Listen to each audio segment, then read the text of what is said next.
Hi guys. So, if you watched my video yesterday, I have a surprise for you. I have a perfect example of why you need to follow what I'm telling you in that video. If you didn't watch the video yesterday and you're watching this one today, I recommend you go back and you watch the one from yesterday. I think that's like the 21st. I can't remember. It was something about protection and must do. I can't remember. Anyway, yeah, and then watch this one. Because I saw something this morning that I thought was rather appropriate for what we were talking about yesterday. Carolyn Levitt, I believe is how you pronounce it, is the White House press secretary, right? She's the one that gets up on the podium and she talks about what's going on with the president, what's happening in the White House and what their decisions are, and she answers reporters' questions and things like that. And if you're young, it's really boring, and if you're old, it's kind of interesting, but it depends on the administration, depends on what's going on. Most of it's usually boring, but last, I don't know, 6, 7 years, maybe 10 years, it's been pretty interesting. Anyway, she came out and announced that she was having a baby. I think this was maybe a week and a half, 2 weeks ago, if I recall right. And I thought, oh, how nice. And anyway, this is what I found today. That catches you up well enough. Meet Lexi Lawler, a labor and delivery nurse. Now listen to the words on this. You can't make this up. Okay, you just cannot make this stuff up. Lexi Lawler, a labor and delivery nurse at Baptist Health, Boca Raton Regional Hospital. She says she hopes Press Secretary Carolyn Levitt suffers a severe 4th-degree tear during childbirth and has medical complications. I hope you effing rip from bow to stern and never poop normal again. That's not the word she used, though. And I'm not even going to say that word on here. I don't even say that word. Look, if I use that word right there, ever, people need to scatter because I'm really angry. This woman delivers babies. This is terrifying. I'm not going to say where I found this or anything like that, but if you run her name, probably you could find the information. And then Baptist Health South, they're in Florida, has come out and said the comments made in social media video by a nurse at one of our facilities does not reflect our values nor the standards we expect of healthcare professionals. Following a prompt review, the individual is no longer employed at our health system. So she lost her job. While we respect the right to personal opinion, there is no place in healthcare for language or behavior that calls into question a caregiver's ability to provide compassionate, unbiased care. We are committed to an environment that promotes trust, professionalism, and respect for all. I wish I could show you this. I mean, I probably could show you this picture, but you'll see it. If you go and you search for it, you'll see it. This is a prime example of what I'm talking about yesterday. This is why you have to do spiritual protection every single day. Now, Carolyn Levitt wears a cross, which I wear a cross. I just don't display it out where everybody else can see it. It's kind of my thing. Anyway, she wears a cross, so I would assume that she's doing at least weekly devotional. I would hope that she's doing daily devotional, but just because she wears a cross doesn't mean that she actually is. In fact, just because she wears a cross doesn't mean that she's actually even spiritual in today's day and age, because there are people who will wear crosses to make people think that they're good people when they're really not good people, okay? Not saying that that classifies in her case. I am not questioning her faith. I'm not saying anything about that. What I'm saying is, just because she wears a cross does not mean that she is practicing a daily spiritual protection ritual. And she needs to, because A, she's in the public eye. B, she's in the public eye for a president who's extremely controversial. So there's about 50% of the population that wants things like this for her future. And then there's about 50% of the population. Literally, it's about 49 point something percent on each side. So half of the population is going to be wishing things on this person, okay? I don't know if this person, Lexi Lawler, is doing actual spells. She could very well be. Looking at this one picture of her, I would say that's a very good possibility. But like I said yesterday, it doesn't matter. It does not matter if she's cooking up a concoction in her kitchen out of herbs and oils. It doesn't matter if she is lighting candles. It doesn't matter if she's reciting some kind of a poem. Excuse me. Burp, burp, burp. You know, I never burp until I'm on here talking about spiritual things. Yeah. Pretty sure it's a channeling thing. Anyway, Lexi Lawler, I don't know that she's a practicing witch, but it doesn't matter. It doesn't matter. You don't need to know if she's a practicing witch. Just the amount of vitriol that she is spitting in this little paragraph here, and what she's hoping happens to Carolyn Levitt, is enough for her to be classified as a witch. And if she wants to be playing footsie with the devil, she needs to keep this up, okay? But for everybody else, this is who you're protecting yourself from. There are people like this. You don't have to be Carolyn Levitt to have somebody feel this way about you, and to be talking to other people about that, and using this kind of language to, you know, connected to your name. You don't know. You don't know. You don't know. You could be just a YouTuber like me, somebody who's on YouTube talking about things. You could be just like this person.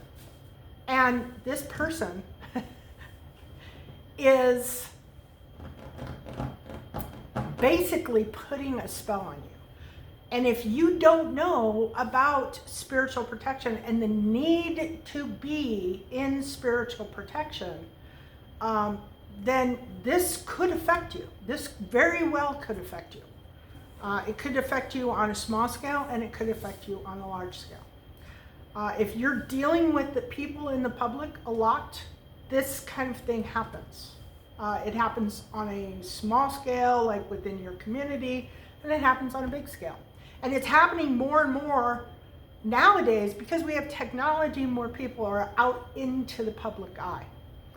Damn it, I was gonna say something and it just left. Okay, so here's another thing that I want you guys to know before I get on to the actual topic of the video, which today is about boundaries. But if you've ever heard of the spirit of religion, the spirit of religion, you see it all the time. You see it every day. There is actually a spirit, it's actually an evil spirit, it's a demon spirit, that kind of like overtakes people or gets in, it doesn't overtake people, okay? That's not how the whole demon thing works, really. What happens is there is an energy, like if you do something, trying to think of how to explain this. You can attract dark spirits, dark forces, dark entities to you by things that you do. So yesterday I was talking about alcoholism and, smoking weed and doing drugs and things like that. Those things are something that draws evil spirit to you. Okay? And once they get in your energy, they can mess with you. They can influence you. They can influence your thoughts. They can influence your moods. They can influence your emotions, your relationships, your job, those kinds of things. And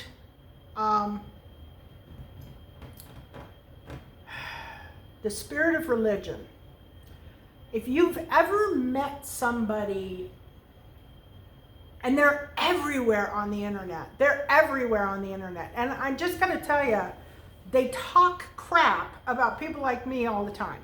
So I'm not talking crap about them, really. I'm just calling out a particular dark energy that I think people need to be aware of. The spirit of religion is people who are self-righteous in their religious beliefs. And they think that everything needs to be done by the letter of the law. And this is actually how the dark energy comes into these people, okay? I know somebody who had the spirit of religion, I'm pretty sure, because she thought she was the savior of everybody. She was going to save everybody from dark forces and the devil.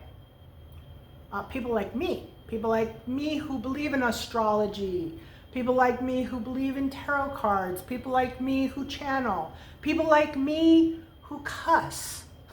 I would be a perfect target for her, and I was a perfect target for her. And I told her very specifically, and this leads into the reason why I wanted to do this video today. Love me for who I am or get out of my life.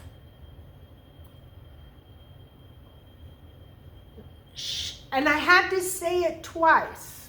We were in a conversation and I said, love me for who I am or get out of my life. She didn't say anything. I said, love me for who I am or get out of my life. And she said, no. And I said, it's been very nice. And I hung up and I haven't spoken to her since. And I will not ever speak to her again. Not because she's a bad person, but because she has the spirit of religion. She thought I needed to be saved.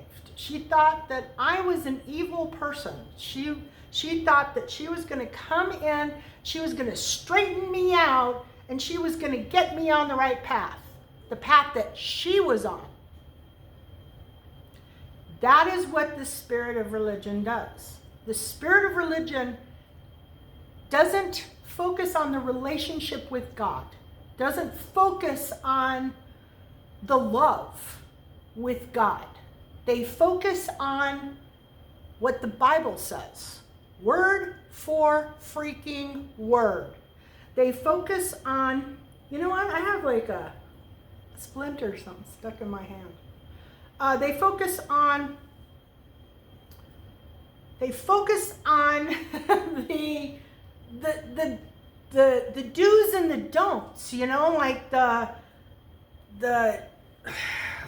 you know, they focus on things that don't really matter. Like they focus on, they don't ever open up emotionally. They don't ever connect on an emotional level. They don't do it with God and they don't do it with you. What they do is they recite to you what they've read or understood or misunderstood from the Bible, or something that some priest or preacher or somebody like that has told them is the way to do it. They're very stuck on the rules and regulations. And they don't take kindly for anybody who steps over that line. The line, that their imaginary line, they have a red line. And if you step over it, you are the devil. That is the spirit of religion. That is somebody who has a demon in their energy that is influencing them in a negative way. Now you would say, well, that's kind of odd because it's a quote unquote religious person.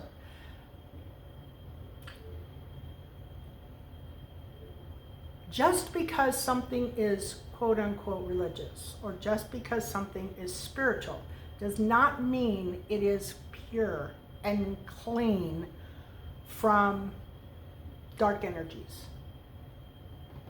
A lot like life on earth. Life on earth, there's dark energies, there are light energies.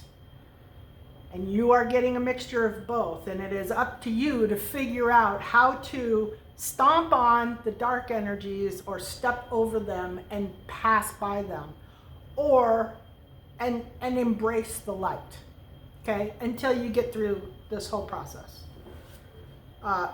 Hang on to your soul. don't lose your soul and get through it so that you can increase to higher levels. Anyway, boundaries are vital to your spiritual life.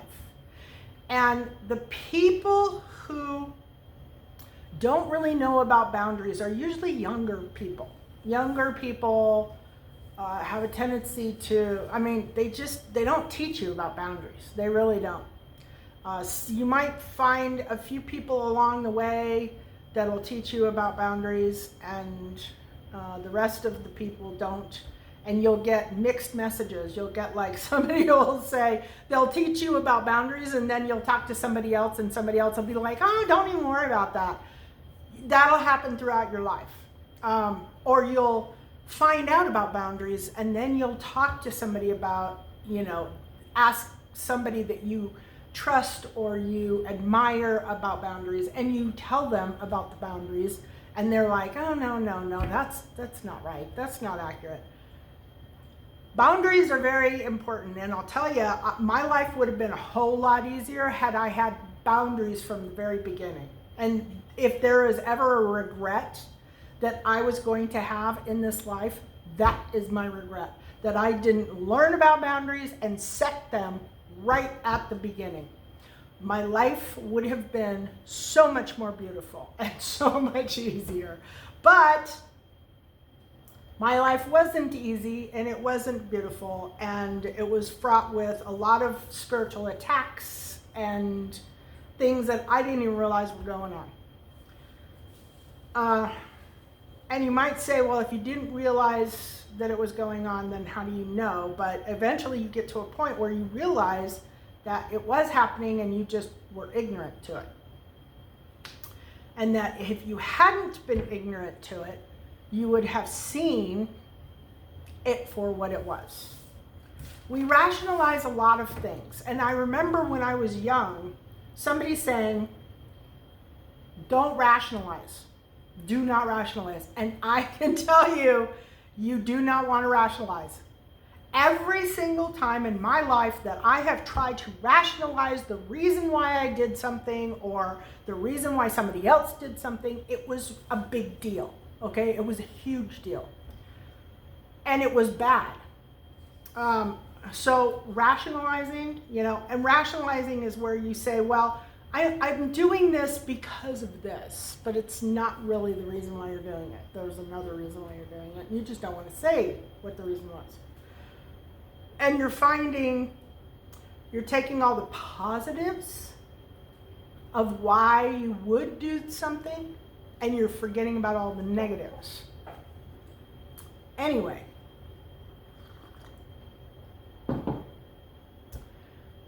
an obvious boundary would be intimacy. You, as a person, have decided that you're going to wait until you get married before you have any kind of intimacy with somebody. And somewhere along the line, somebody talks you out of that, and you let down your boundaries. The fact that you intend on not having any kind of intimacy, physical intimacy with a person until you get married, that is your boundary. The fact that somebody was able to talk you out of it and accomplish intimacy with you would be the reason why you need to keep your boundaries. We all know that would not be a positive thing if somebody talked you out of it. If you say, well, I'm not going to get involved with the opposite sex until I'm 18, that would be your boundary. And you need to stick to your boundary. Don't let anybody talk you out of your boundary. Don't let anybody, no matter how cute, how smart, or how convincing they are, talk you out of a boundary. If you get into a relationship and the person you're in a relationship with knows that you want to be married and have children, and they're putting off actually asking you, or they don't express the fact that they don't really want that, they just want to have intimacy with you until they can't anymore, your boundary is marriage and family. And the person that you're dating, they're going to display things along the way that show that those are not their values. Those are not their morals. Those are not their goals. And they're going to actually work to try and get you to not be in that mindset, in that marriage-only mindset. So they're going to try and talk you out of it. Like yesterday, I was talking about people who always want to get you to drink with them, do drugs with them, smoke weed with them, smoke cigarettes with them. That would be a boundary. If you've said you're never going to indulge in any of those things, that's your boundary. You don't indulge with those things. And if you have somebody in your life who's trying to convince you to do those things, then you need to get rid of them. Okay? If you have friends like old Lexi here, you need to get rid of them. And I am not kidding you. If you have heard words come out of somebody's mouth that you know that are similar to this, you need to get as far away from this person as you can possibly get. Do not listen to them. Do not engage in. Don't engage. Do not agree. Do not agree. Don't disagree. Just walk away. Just walk away. Unless you have some, desire to be playing footsie with the devil at the end of your life. if you have that desire, then I would say that somebody like this is going to get you there real quick. Go for it. If you don't have that desire and you want a relationship with God and you want to stay in heaven, then you need to tell all the Lexis in the world to bite you. You don't want to be around somebody, you want to be listening to this stuff. This is a big no-no. If you have a friend or like a friendship group and there's like usually one or two people who will like talk crap about other people in the group continuously, constantly.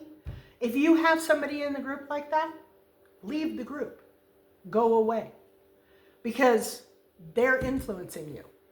They will bring those spirits to you that you don't want.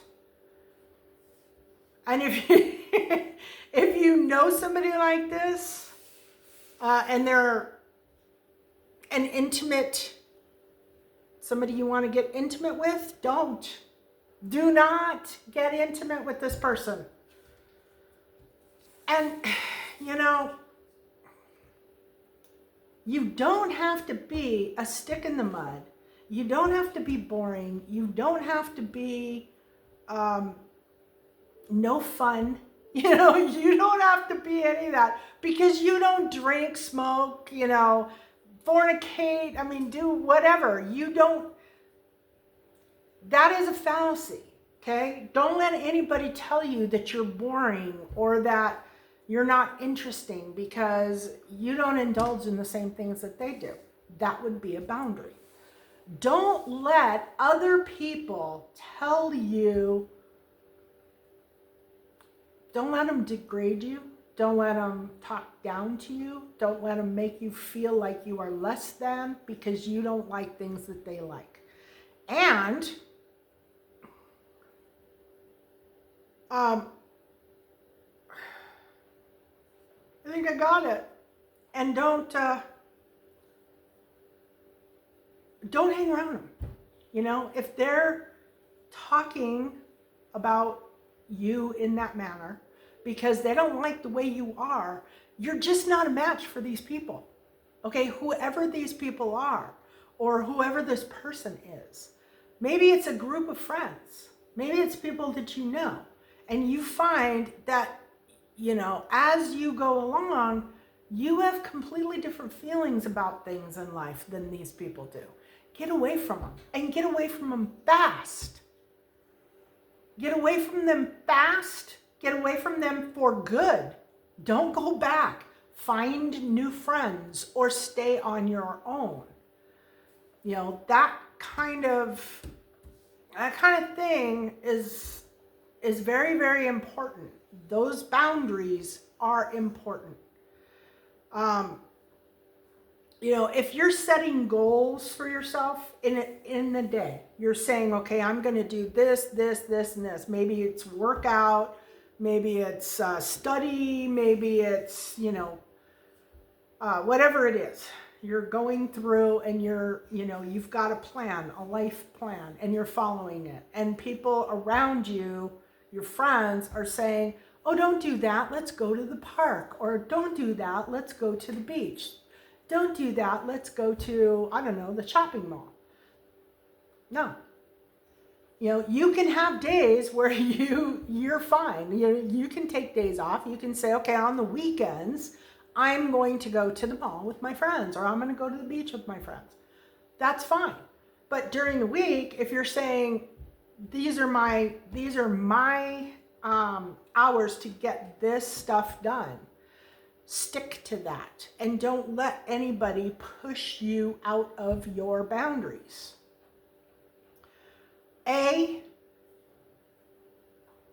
9 times out of 10, the person who's trying to get you out of the energy that you're in is not really your friend. They are a friend only if they can make you do things that they don't want you to do or things that they do. And the reason why I was talking about the spirit of religion is because it is not always a negative thing, okay? It could be a positive thing. It could be spiritual energy. It could be, hey, let's go to church on this day, or let's study this particular faith. That's a big one because there's a lot of different faiths. I love God. I accept Jesus Christ as my Savior, but I am not a Christian, okay? I am not a Christian. And if anybody says, well, if you accept Jesus Christ as your Savior, you're a Christian. No, that's not true. It's not true. And I've been the way I am my whole and entire life, and I'm not changing for anybody, and that is my boundary. And you're just kind of not very knowledgeable about people and their religious beliefs, okay? Because nobody's religious belief needs to follow a book or your definition of what a religion is. Ever. Ever. Your faith, your religion, your love is between you and God. That's how that goes.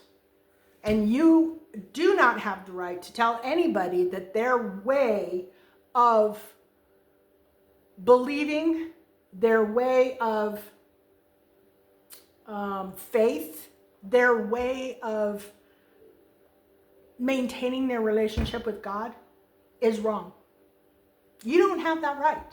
And if you're doing that, you better go to church and ask them about the spirit of religion and get checked, because you might have it, okay? It's none of your damn business how somebody has a relationship with God. My advice would be go home and figure out how to protect yourself. Anyway, that's kind of it. And boundaries can be in anything. It does not have to be in religion. It can be in relationships. It can be in spending money, okay? Here's a prime example. Talk about a big nightmare. I have very specific money spending things. Like, I don't like spending more than I have to. Am I a tightwad? Maybe. Yeah, maybe. I can have my flights of fancy. You'll never see me buying a $75,000 vehicle, okay? If that's your definition of a tightwad, then I am definitely a tightwad, okay? I work a lot, and I like to work, and I like to make money. But I am not going to, I'm very logical or very conservative in my thoughts about money. So, like, I think, like, if I look at something and it's like $300, I think about how long I have to work in order to make that $300. So, if somebody's trying to convince me that I need to buy something, whether it's my husband or my boyfriend or my family member or a friend, and they're trying to convince me that I need to buy something, it's not going to happen, because I have my boundaries. Nobody is going to talk me into buying a $75,000 truck, including my ego.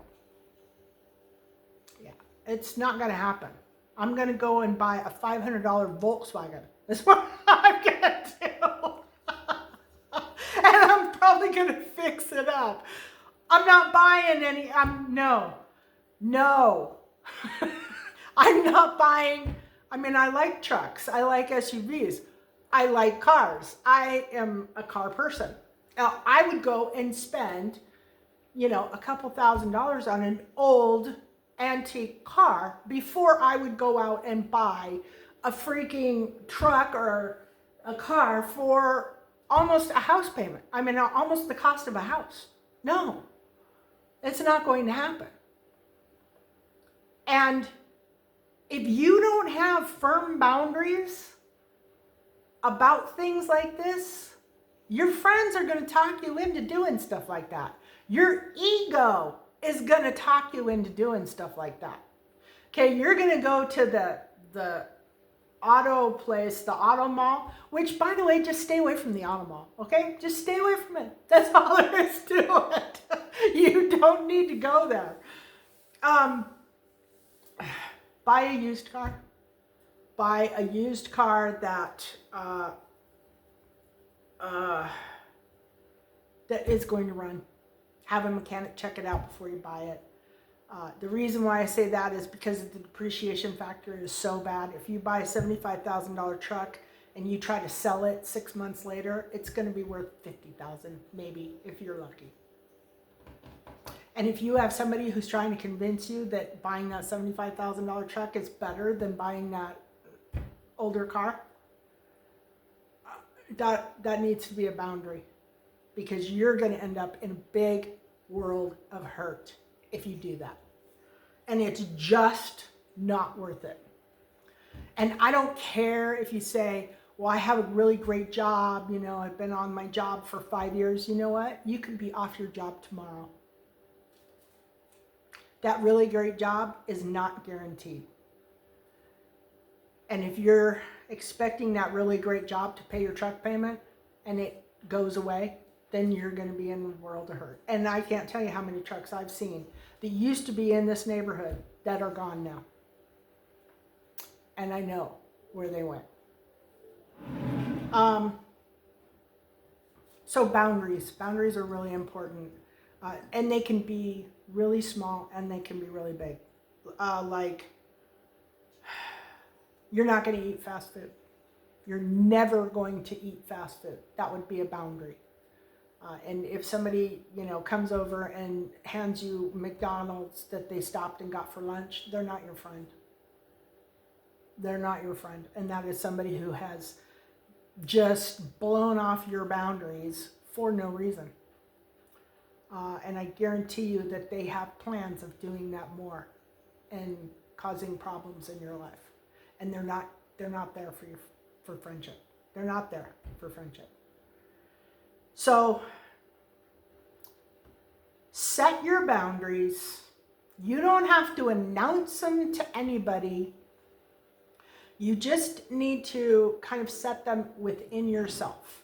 And young people have such a hard time with this. I don't know why. I probably because they think that a lot of friends makes you a great person. And it doesn't. As a matter of fact, if I had to do it over again, I would forget all my friends. Okay? I would if I could go back to my childhood knowing what I know today, I would have no friends. None.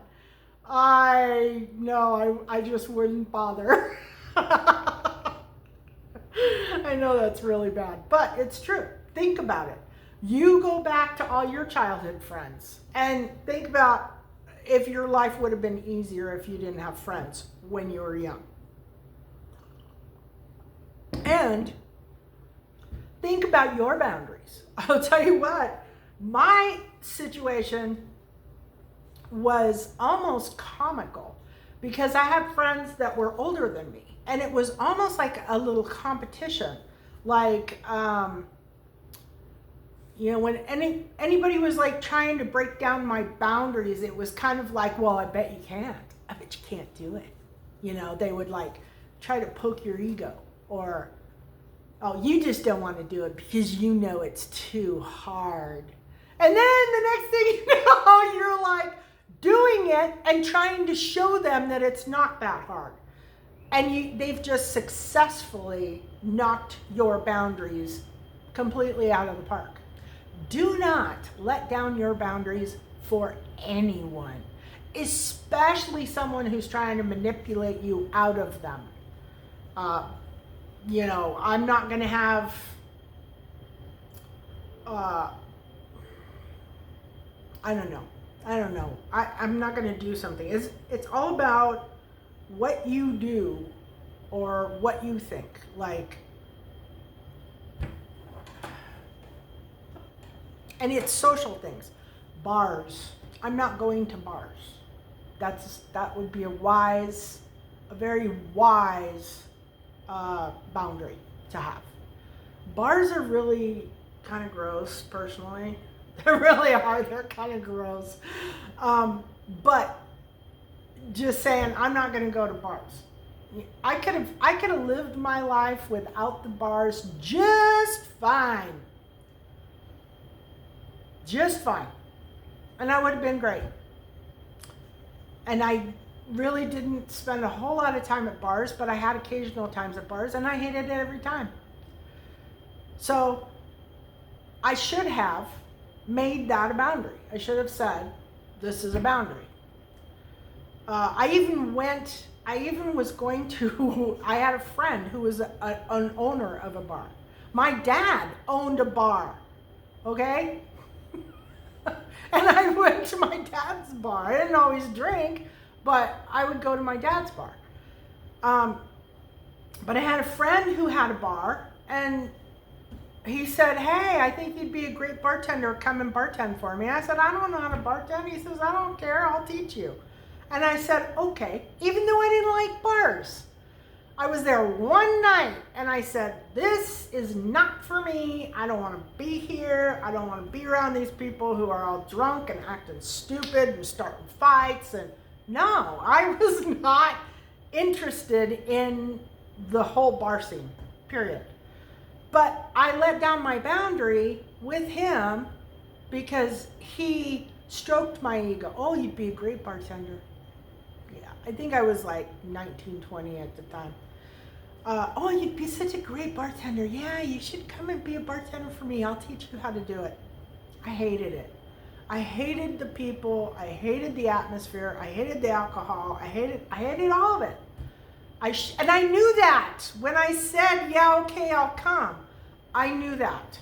It wasn't like it was a mystery to me. I should have just saved myself a whole lot of trouble and a whole lot of heartache and said, I'm not interested. I knew I wasn't interested. But he schmoozed me. He yeah. And friends do that. When they're in your life for a reason other than just being your friend, they have a tendency to do that. So keep your boundaries up. If you have friends like old Libby here, or Lexi, whatever her name is, yeah, Lexi, get rid of them. This is very, very bad. And if you're like this, I'm sorry. Love and blessings.